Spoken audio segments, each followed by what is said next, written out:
بسم الله الرحمن الرحيم. كيف الحال؟ النهاردة ان شاء الله هنعمل مع بعض بيتزا، بس البيتزا بتاعتنا مختلفة شوية عن البيتزا الإيطالية. عجينة البيتزا الإيطالية الأساسية عبارة عن مية ودقيق وخميرة.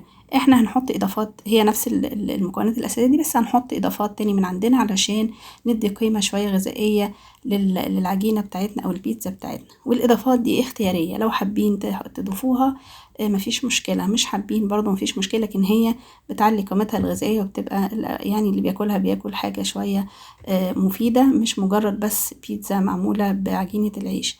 بس هي اختياري وانتوا براحتكم، لكن هي الحقيقة بتبقى طعمها جميل وفي نفس الوقت مفيدة. هنبدأ مع بعض بس زي ما تعودنا. اللهم صل وسلم وبارك على سيدنا محمد وعلى آله وصحبه وسلم تسليما كثيرا. السلام عليكم ورحمة الله وبركاته. إن شاء الله معانا كيلو دقيق، ومعانا طبعا مكونات جافة عبارة عن بيكنج باودر وخميرة وملح وسكر. هنحط معلقة شاي ملح على كيلو الدقيق. طبعا الكيلو الدقيق ده منخول كويس، وهنحط عليه برضو البيكنج باودر، وهنحط عليه 4 معالق باودر لبن.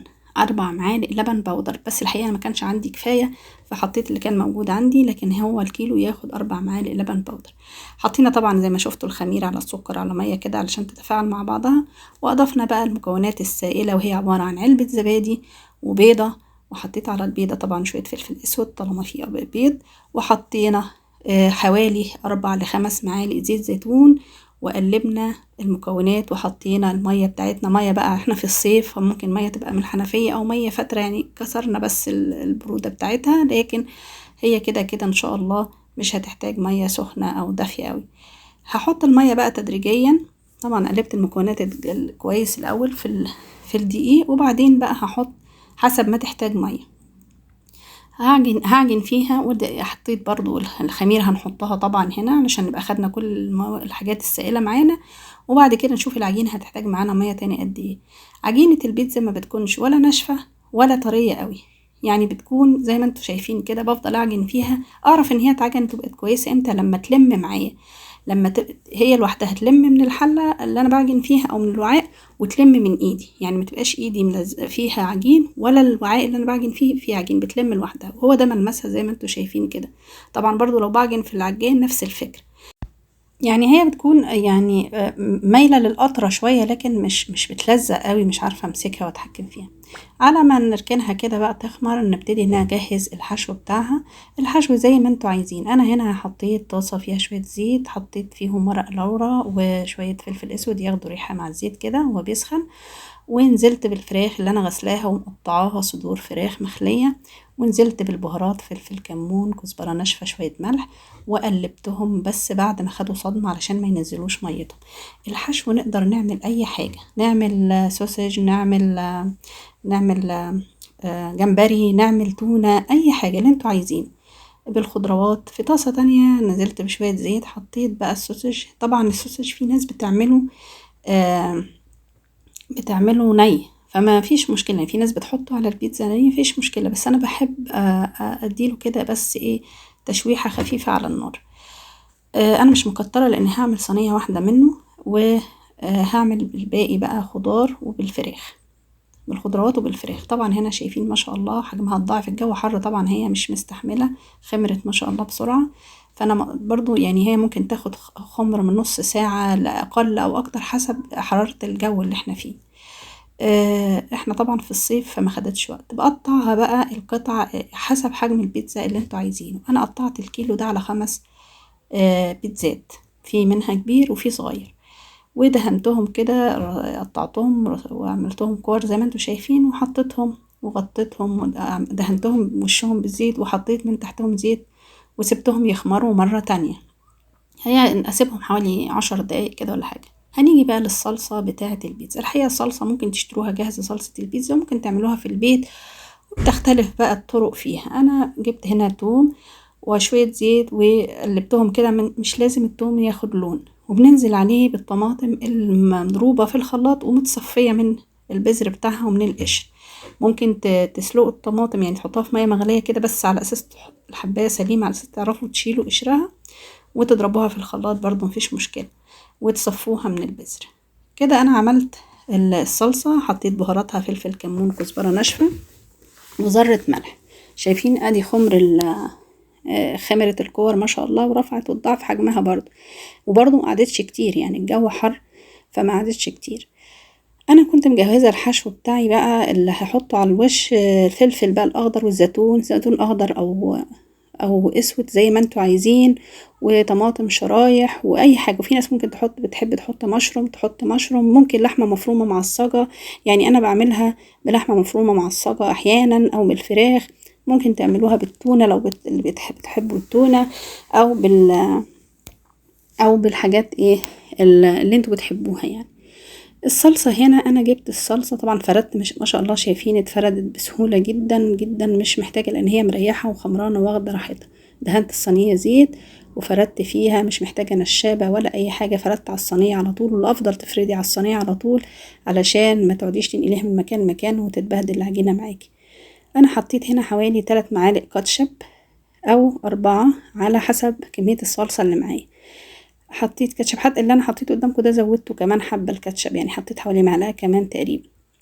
بدهن بقى كده، وانا بدهن اخلي انا ممكن وانا بفرد البيتزا اعمل لها حرف لو عايزه يعني على الصينيه كده.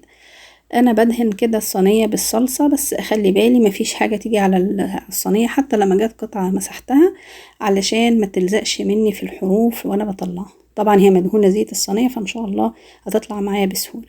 ممكن نعمل في صواني البيتزا العادية دي اللي احنا عارفينها، وممكن نعمل في اي صواني متوفرة، بس الافضل الصواني بتاع البيتزا عشان حروفها مش عالية. حطيت بقى الحشو زي ما قلت لكم اللي احنا عايزينه اللي مجهزينه جنبنا. هفرد كمان واحدة برضو، عملت نفس الخطوات، دهنت الصينية زيت وابتديت افرد اهو. شايفين مش محتاجة نشابة ولا اي حاجة، ولا افردها على دقيق ولا اي حاجة. ممكن كمان احط تحتها في قاع الصينية، ممكن احط ردة وافردها عليها واسويها بيها، او بقسماط ناعم زي ما تحبوا يعني، وممكن افردها على الزيت. الجبنة المبشورة دي يعني حصل معايا موقف كده مش ظريف، بس الحمد لله ربنا سترها كده ولحقناه. الجبنة اتضح ان هي مش جبنة، يعني جايب الغلط، ما هي مش جبنة موتزاريلا او مش جبنة البيتزا يعني. فانا هنا برص الخضار وبرص الزيتون وبرص الفراخ. شايفين طبعا استحالة هنجيب بيتزا من بره، يعني بتهيألي صعب ان هي تكون فيها كمية الفراخ اللي احنا بنحطها، يعني في الغالب بتبقى قطع صغيرة قليلة جدا لو جبناها بالفراخ، وبتبقى غالية جدا يعني. فاحنا بنحط طبعا حشوات ما شاء الله، الكمية بنحطها طبعا زي ما احنا حابين، وبتبقى كتيرة وكويسة، لان هي هتبقى وجبة اساسية يعني. فاستحالة هنجيبها غالية، وهتبقى برضو قليلة جدا الحشوات عليها يعني، بالذات بقى لو بالفراخ او بالجمبري او بأي حاجة من الحاجات دي. طبعا بفرد هناك يعني، بفردي بقى بالمعلقة، افردي بسباتيول، افردي في اي حاجة اللي موجود متوفر افردي بيه الصلصة.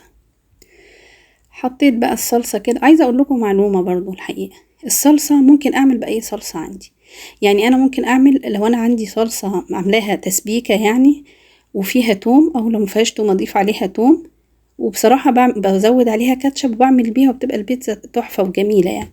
فأي صلصة هتمشي يعني. لكن هو لو في مش متوفر بقى اعمل انا صلصة مخصوص، يبقى نعمل بتوم بس، والطماطم نصفيها او نقشرها يعني. طبعا هنا الحشوات بنحطها وبنخلصها، وكل ما نحط حشو نركنها ترتاح شوية، يعني ما ندخلش الصينية مجرد ما نفردها، لا نسيبها ترتاح حوالي 10 دقايق كده علشان تخمر تاني. انا حطيت، لو تلاحظوا حطيت حشو في البداية، حطيت جبنة في البداية وبرجع احط جبنة تاني، ما بحطش كل الجبنة اول مرة، في خطوة تاني هحط فيها جبنة. هتشوفوا معايا دلوقتي، خليكم معايا بس لاخر الفيديو ان شاء الله هتشوفوا. كده انا بجهز الصواني بتاعتي. طبعا الفرن مسخناه على درجة حرارة 200 او 180 او 220 حسب درجة حرارة الفرن.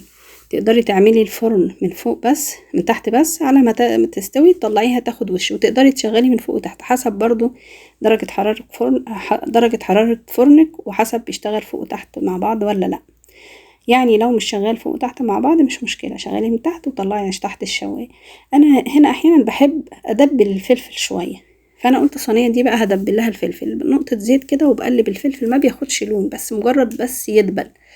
الحقيقة واحيانا بعمل الطماطم كده كمان، لانه ما بيلحقش في الفرن ياخد، يعني بحس انه لا محتاج يدبل شوية.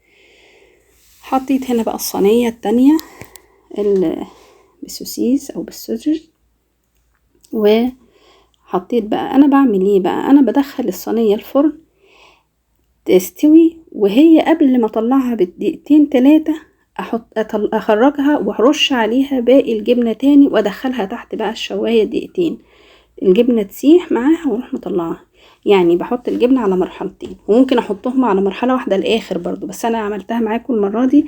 حطيت الاول جبنة مع الخضروات، وبعد كده دخلتها الفرن، وبعد كده طلعتها على قبل ما نهاية تسويتها بدقيقتين كده، بطلعها احط باقي الجبنة وبعدين ادخلها تاني عشان الجبنة ما تنشفش معايا، لان لما بحطها من البداية ممكن الفرن ما يسعفنيش، ممكن حتى لو الفرن حامي ما تطلعش معايا بالشكل الجميل، ان هي تبقى سايحة لا بتكون خلاص نشفت. شايفين تسويتها ما شاء الله من فوق وتحت زي الفل. هو ده بقى الصينية دي او اول صينيتين للأسف اتعملوا بالجبنة اللي هي مش جبنة البيتزا، مش جبنة موتزاريلا للأسف. يعني انا اتفاجئت بقى وانا بقطعها وكانت ملحها زيادة شوية، فالحمد لله ان ربنا كده يعني نبهني للموضوع ده.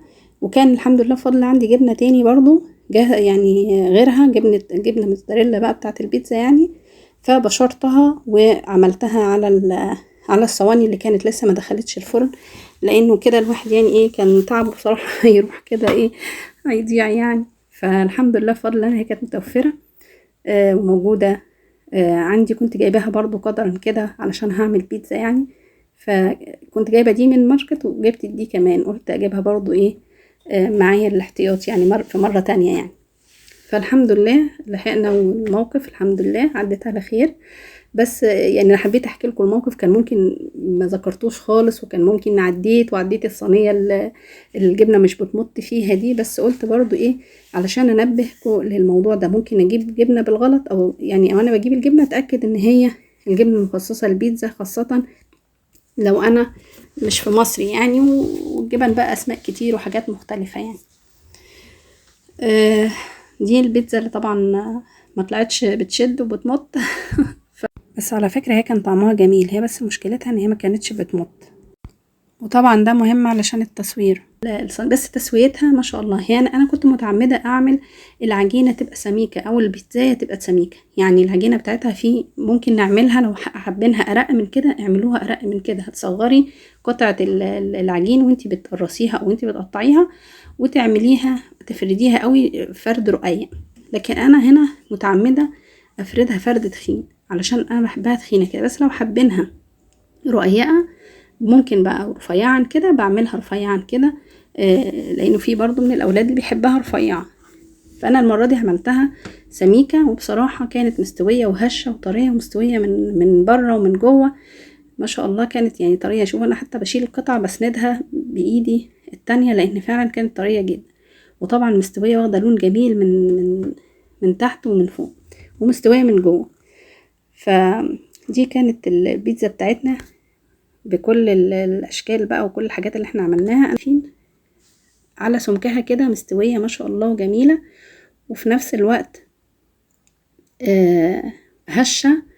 دي البيتزا اللي انا عملتها بالجبنة بقى اللي لحقتناها الحمد لله بالجبنة بتاعة البيتزا او الجبنة الموزاريلا. كمية الجبنة والخضروات والحشو دي برضو الكمية ككمية حطيها برضو، دي بترجع حسب الرغبة، يعني حسب تحبوا الكمية كتير قليلة وسط، حسب الرغبة برضو.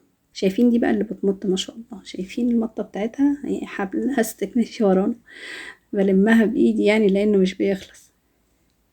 فطبعا انتي عايزة الجبنة تمط كده وعايزاها كده سايحة وبتمط، اعملي حطيها في الخطوة الأخيرة بعد ما تستوي، قبل ما تطلع بدقيقتين حطي عليها الجبنة، دخليها تاني تاخد بقى تسيح عليها كده، وفي نفس الوقت كتري الجبنة، يعني هتكتري الجبنة هتديكي بقى هتمط معاكي وهتبقى سايحة كده زي ما انت شايفة، جميلة جدا ما شاء الله مستوية وطعمها رائع. زي ما اتفقنا هتحطوا اي حاجة انتوا حابينها على الوش، ده اختياري، بس العجينة الأساسية بفضل ان هي يبقى فيها زبادي وبيضة، بيضة واحدة على الكيلو يعني، وكوباية زبادي اللي هي الكوباية الزبادي المتعارف عليها يعني. طبعا بتبقى جميلة جدا. شايفين هي دي بقى خدت جوه مرحلة في الفرن، طلعتها بقى بحط الجبنة اللي هي قبل ما يعني هدخلها بقى دقيقتين، يعني هي كده فاضلها مثلا دقيقتين في الفرن وتطلع، بدخلها بقى تاخد تسيح على وشها كده واطلعها. ده شكلها معانا اهي بعد بقى ما طلعت من الفرن والجبنة ساحت عليها. بوريكم برضو حرف البيتزاية دي. حابة اذكركم ما تنسوش اللايك والشير والكومنت، ويا ريت اللي مشتركش في القناة يشترك معنا في القناة ويفعل الجرس علشان يوصلكم كل فيديو جديد ننزله ان شاء الله. ويا ريت تشيروا وتعملوا دعوة لكل اصحابكم واحبابكم يشتركوا في قناتنا، قناة سنس فود. اتمنى من كل اللي يشوف الفيديو يعمل لايك كتير قوي ويعلق ولو بكلمة، لانه تعليقاتكم بترفع الفيديو، بترفع من قيمته وبتنشره، وكمان اكيد بتساعدني يعني لما بعمل مجهود وبلاقي تفاعل كتير واهتمام. اكيد ده هيشجعني كمان اني اعمل فيديوهات اكتر ووصفات اكتر ان شاء الله تكون حلوة ومفيدة بإذن الله. الوصفة دي ما شاء الله مش مكلفة طبعا، موفرة اكتر من اننا نشتريها من بره. قيمتها الغذائية طبعا عالية لان فيها لبن بودر، فيها زبادي، فيها بيض، فيها زيت زيتون، يعني ان شاء الله مفيدة كمان. كمان الوصفة دي بتاعها اخد تقريبا الكيلو دي اخد حوالي كوباية ونص مية. بس طبعا زي ما قلنا في سوائل تانية زي الزبادي وزيت الزيتون والبيضة. وطبعا ما ننساش ان على حسب برضو نوع الدقيق والبلد اللي انت فيها، والدقيق ممكن ياخد مية اكتر، دقيق ياخد مية اقل، فيفضل نحط المية تدريجيا لحد المستوى اللي احنا عايزينه. بيتزا. يعني عايزه اقول لكم على سر انه الولاد يا حبايبي يعني بيبقوا متذنبين يوم التصوير ده، طبعا بجوعهم بيكونوا جعانين بقى لما اخلص تصوير، يعني هم مش فارق معاهم الفيديوهات ولا اي حاجه، يا ماما بقى عايزين البيتزا يعني. فصحه وعافيه يا رب عليهم، اللهم بارك فيهم وفي اولادكم يا رب جميعا، وان شاء الله تجربوا الوصفه وتعجبكم. في امان الله.